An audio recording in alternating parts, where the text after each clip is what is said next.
To politics now, and Donald Trump blasting the delegate process, calling it rigged and corrupt. He's even threatening to bolt the Republican Party and run as an independent if he feels he's unfairly denied the nomination. But my next guest says that is nothing more than an empty threat. Let's welcome Karl Rove, former senior advisor and deputy chief of staff to President George W. Bush and also a Fox News contributor. He joins us now. Good morning, Karl. So why is this an empty threat? Well, because by the time the Republican National Convention begins on July 18th in Cleveland, 12 states will have closed their deadlines to run as an independent candidate in the fall. It starts with Texas on May 10th. And then in June, we have another 5 states, including North Carolina, which would require you to have 90,000 signatures. And then before July 18th, in July, we have an additional 5 states. And then we have a 13th state, the state of Michigan, closes on July 21st, the day that the Republican nominee is supposed to give his or her acceptance speech. So there are 166 electoral college votes in these states, and if Donald Trump says they haven't treated me nicely at the convention and says I'm going to go run as an independent candidate, more than a quarter of the states have already closed the likelihood that he can get on the ballot in their states. And then there are about another more than a dozen that close within the next 2 weeks, including a couple of key battleground states that he'd want to be competitive in if he had any hope at all of winning the presidency. Okay, so the timeline isn't really in his favor if he wanted to jump parties. Not at all. One of the things you write about today, and this is in the Wall Street Journal, by the way, that Donald Trump has to win 58% of the remaining delegates in order to have a first ballot victory. He's been winning about 47% in the state so far. Right. Yet he's made a lot of changes to his campaign. We understand that he's hired a speechwriter. I saw him yesterday giving a speech, and he was actually looking at note cards. So he's become, I think, more disciplined. But is that enough to help him win more, a higher percentage in these states?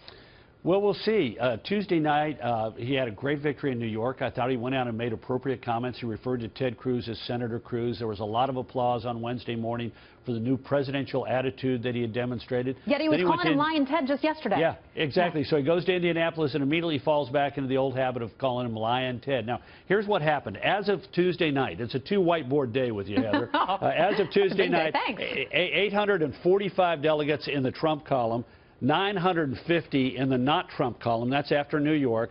You're right. He needs to win 58% of the delegates going forward. He's been winning 47. They say that they will have 1,400 delegates by the time of the first ballot. They'd have to win 80% of the delegates going forward. Now, he's going to have a good day next Tuesday night because it's mostly northeastern states, and and some of them are proportional, so some people are going to get, delegates out of that. But the big thing next Tuesday night is going to be there are going to be 54 delegates elected from Pennsylvania who are officially unbound. There's no designation on the ballot as to who they are. This has been a great tradition in Pennsylvania going back decades. They'll show up at the convention. They could be a big block to decide. But then it goes west into states like Nebraska, potentially Indiana. Indiana is going to be a key contest to look at. We're all talking about California. Yeah. But Indiana, if it goes for Trump, is going to give him a better shot at getting to 1237. If Indiana goes against Trump, then in all likelihood he's not going to get to 1237 on the first ballot. Hey, Karl, one of the things you say that after the first and second ballot, if they were to go to a contested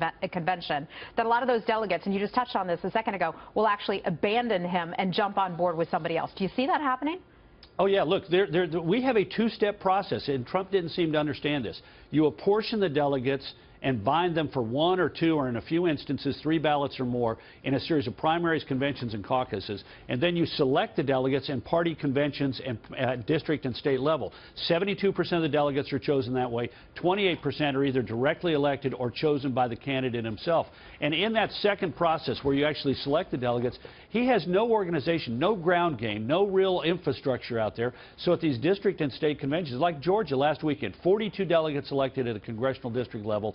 34 of them are Cruz people bound to Trump on the first ballot, then free to do whatever they want on the second, third, and subsequent ballots. All right, Karl Rove, great to see you. And thanks for bringing the double whiteboards.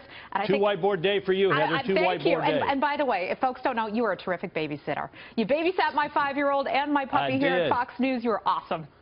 Let me just tell you, the boy was, your child was easier than the puppy. Let me just put it that way. That is true. That's very true. Exactly. Karl, great to see you. Little known fact about Karl Rove. He babysits.